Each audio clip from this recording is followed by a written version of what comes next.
And the more we look, the more the idea of Göbekli Tepe being the ground zero of civilization becomes less and less tenable. In fact, it becomes downright misleading. What do you think? Sort of length of time, talking, at 10, 11,000 years and more. And here we are at Boncuklu Tarla talking about something that's almost 13,000 years old. It's remarkable how far back this goes. In 2017, at a construction site in Turkey, a discovery emerged that would rewrite the story of human history. When 4 independent scanning technologies probed deep beneath a hillside, the data revealed something that should not have existed. A vast, multi-layered structure, older than the earliest known civilization on Earth, even predating Göbekli Tepe and standing 7,000 years before the pyramids of Egypt. They named it Boncuklu Tarla, but the true story lies not in its age, but in the moment it was built. It rose during the darkest chapter in human history. At a time when our ancestors were struggling simply to survive against relentless natural disasters, why did they create something so monumental? What truly happened at the dawn of the world? The world that was ending. 12,900 years ago, Earth seemed to have finally escaped the hell of the Ice Age. The climate was warming, glaciers melted in gentle streams, plants began to sprout, and life itself appeared to exhale in relief. Everything was moving in the right direction. Then, in just a few short decades, in the blink of an eye, it all collapsed. Global temperatures plunged without warning, dropping by as much as 10 degrees Celsius in some regions. The planet was thrust back into a frozen nightmare. Scientists would later name this period the Younger Dryas. Across the northern hemisphere, vast forests withered and died as if in a single endless night. Familiar food sources vanished completely. And then the true massacre began. Mammoths, saber-toothed cats, giant ground sloths, creatures that had ruled the earth for hundreds of thousands of years, were erased forever. The food chain unraveled like falling dominoes, beyond any hope of repair. For the small bands of hunter-gatherers scattered across the planet, this was the real apocalypse. Each day became a brutal fight for survival. The cold cut through flesh and bone, hunger gnawed relentlessly at the gut. The weather turned erratic and unforgiving. Herds wandered aimlessly, and lands once rich with food became barren and desolate. In their minds, only one thought remained: survive until tomorrow. Every ounce of strength, every fragment of thought, had to be devoted to finding the last scrap of food and a shelter warm enough to endure the night. Anything that did not directly serve survival was, quite simply, a death sentence. The unthinkable priority. And yet, in the midst of this living hell, in a lowland near an ancient water source in what is now Mardin, a group of people did something unimaginable. When modern workers drove their excavators into the hardened earth, what emerged were carefully carved limestone slabs, their surfaces smooth and polished, etched with geometric patterns and arranged with deliberate order. This was Bonuklu Tarla, the bead field. These people did not spend all their time chasing increasingly scarce prey. They were not consumed with finding deeper caves or warmer coverings. Instead, they committed themselves to a task so audacious, so improbable, it defies belief. They began to build a stone community center. They quarried countless limestone blocks, smaller than those at Göbekli Tepe, but vast in number, and assembled them into complex structures. They erected distinctive T-shaped pillars, constructed communal buildings with hardened clay floors, and even dug what appear to be early drainage systems. Thousands of hours were spent not on hunting or surviving the cold, but on creating a place where people could gather over the long term. Imagine the scene. The world is freezing. People are starving, And yet, here they are, shaping stone, placing stone, building what amounts to a public square in the midst of bitter cold. Within the context of the younger Dryas, this becomes a chilling paradox. Every hour spent carving stone was an hour not spent hunting. Every person engaged in construction was one less searching for food. This was not a matter of resource allocation. It was a complete inversion of survival logic. At a time when the entire planet seemed to cry out for death, at the bead field, this group of people was building Boncuklu Tarla. But for what purpose? An obsession forged in ice.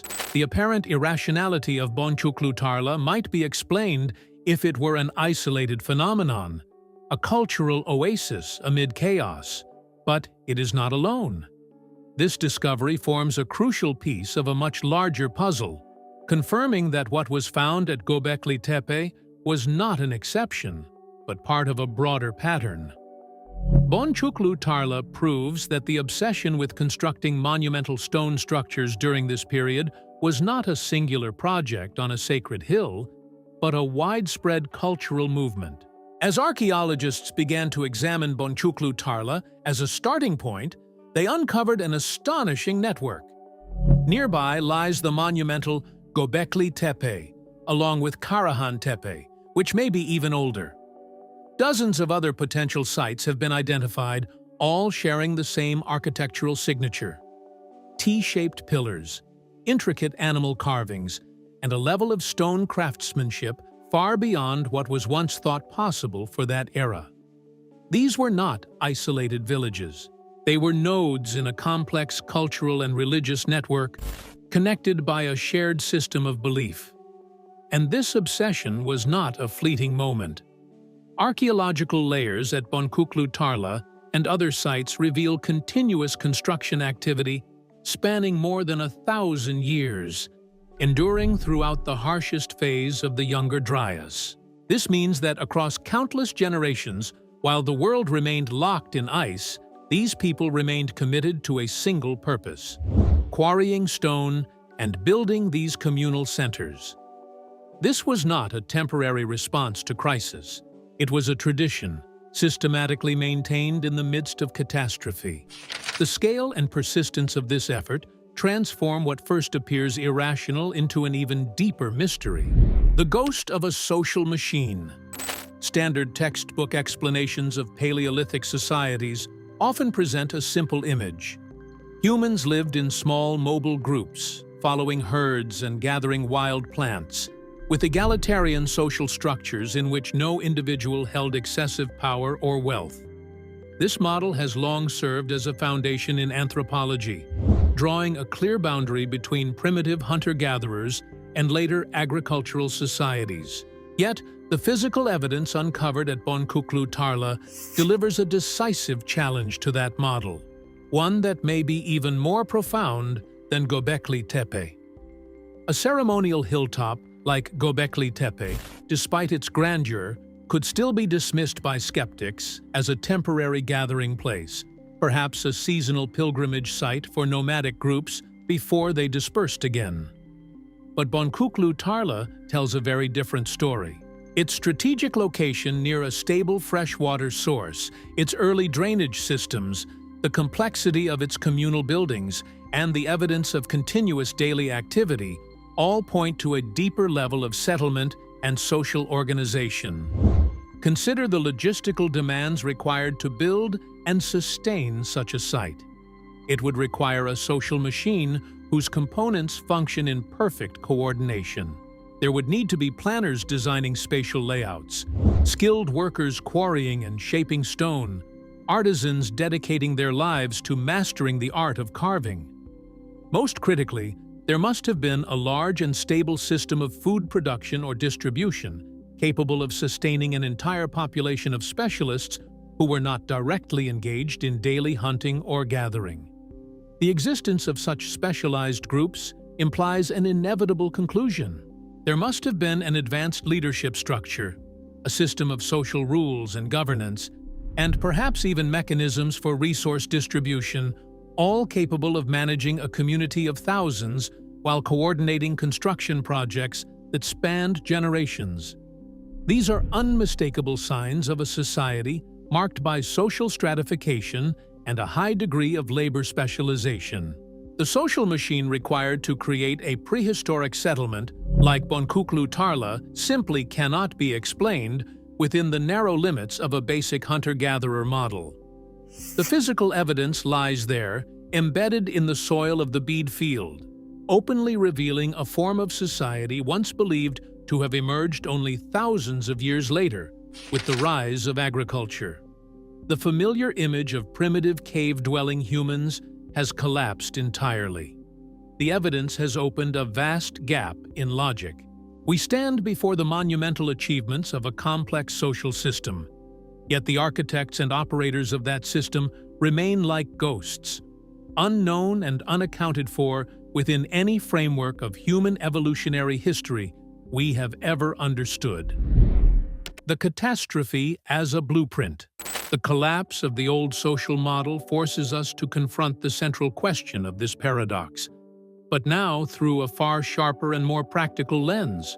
Why did they mobilize such an immense and seemingly irrational amount of effort to carve those monumental stone pillars at the very moment humanity stood on the edge of extinction?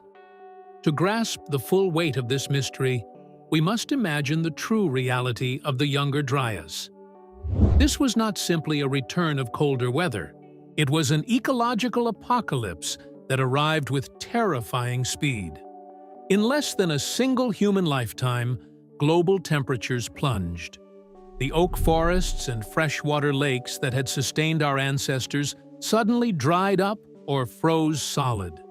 Herds migrated in panic, vegetation withered, and hunger became a daily and ever-present shadow. In that bone-deep cold, amid the collapse of entire ecosystems, the sight of thousands gathering together and setting aside essential hunting in order to shape tens of thousands of tons of stone seems almost like a form of collective suicide.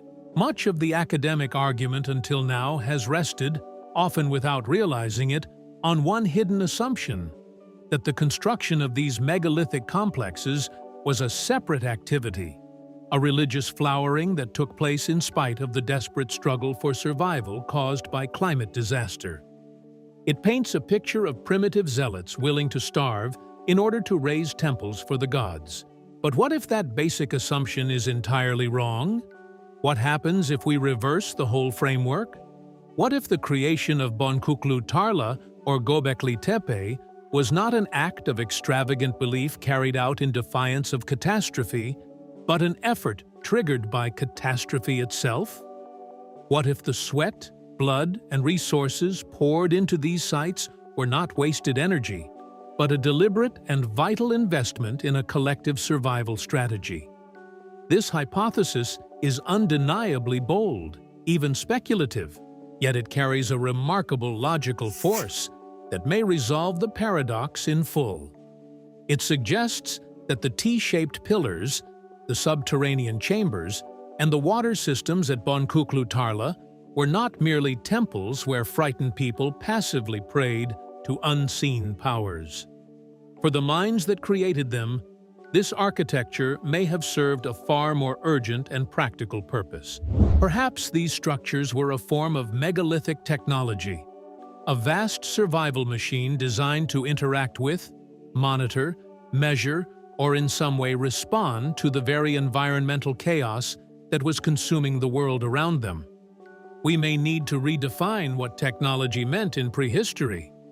Their technology was not made of electronic circuits. It was built from geometric calculation, astronomical knowledge, and the ability to shape collective psychology in order to create extraordinary social cohesion.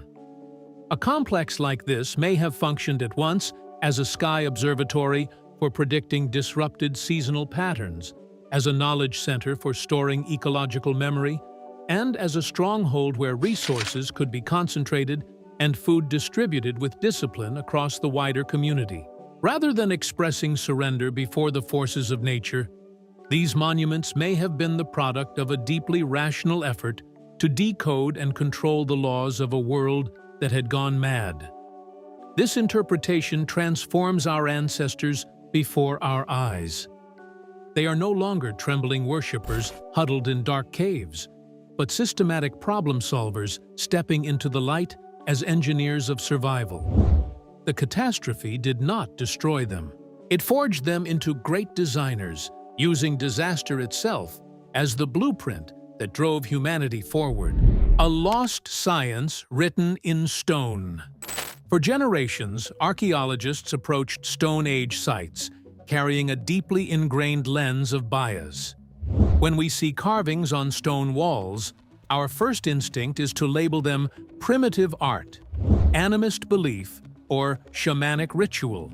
But if we dare to step beyond that assumption, if we examine Boncuklu Tarla through the lens of a functional machine, as suggested in the previous chapter, then details once dismissed as decoration begin to glow with new meaning, revealing the outline of an immense structure of information.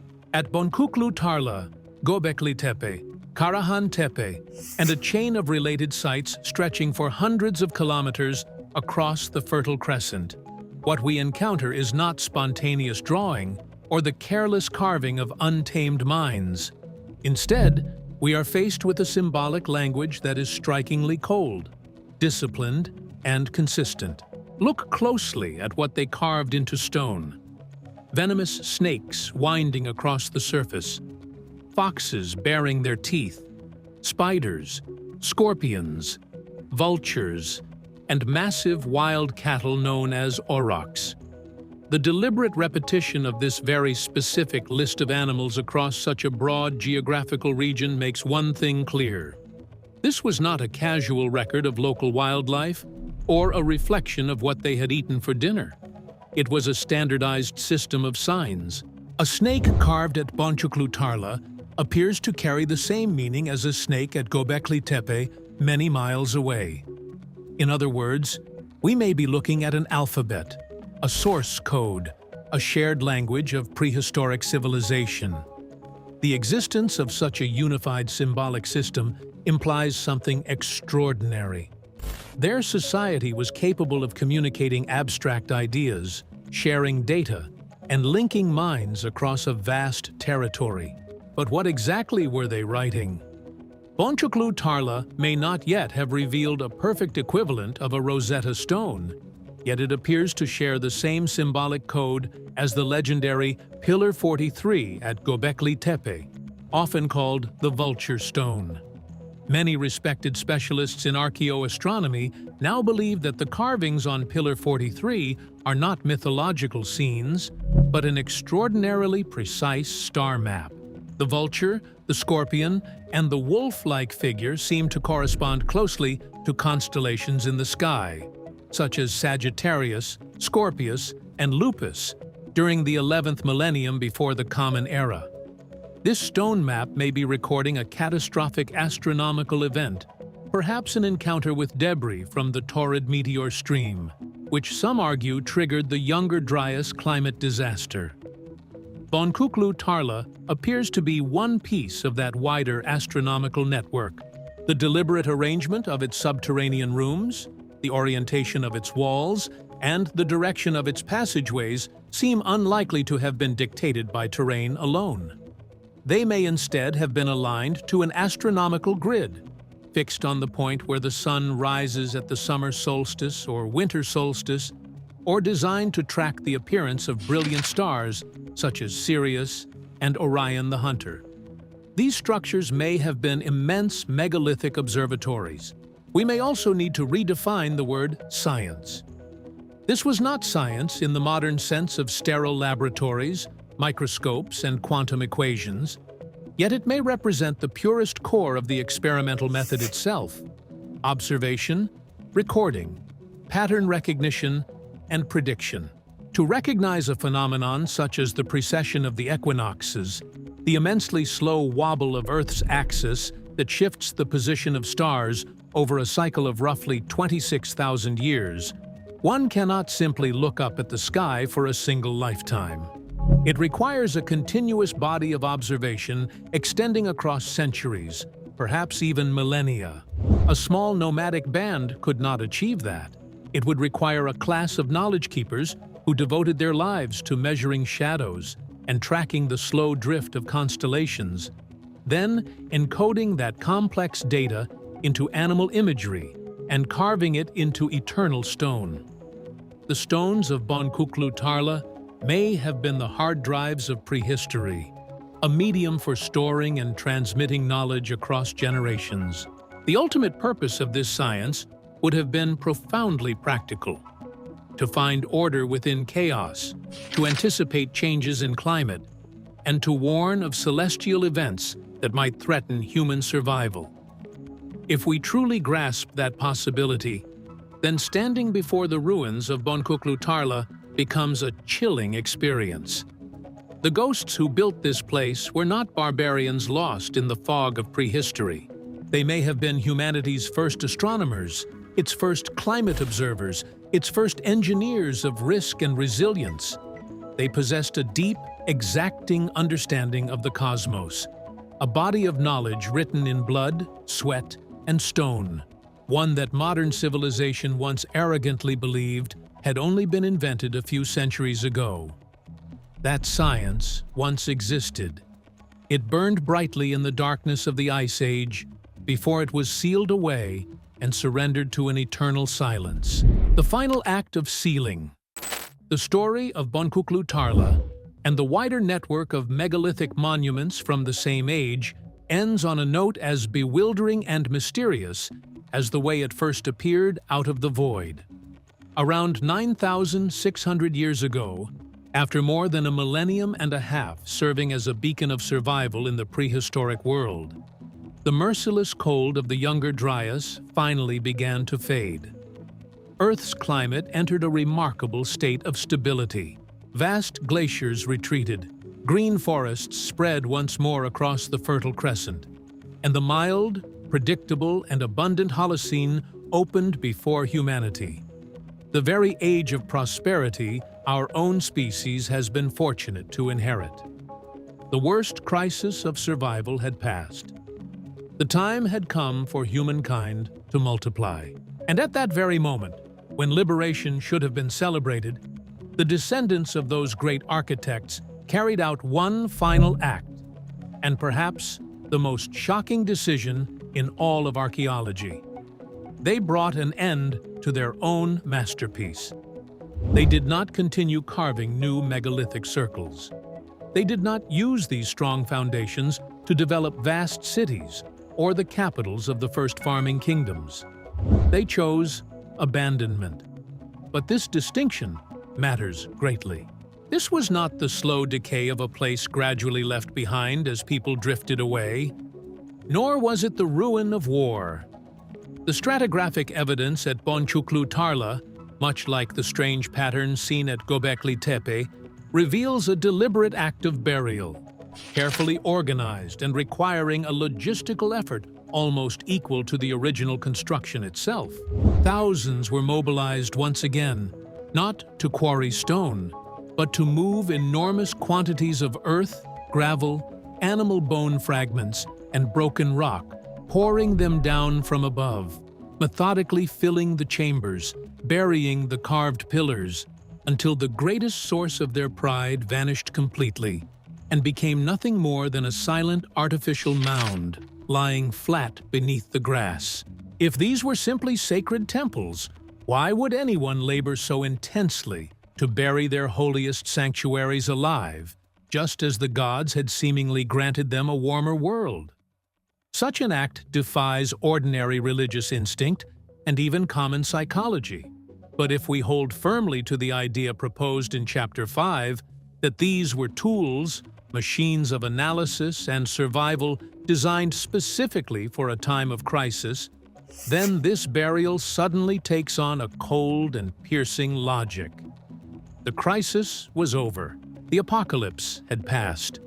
The machine had fulfilled its historic mission.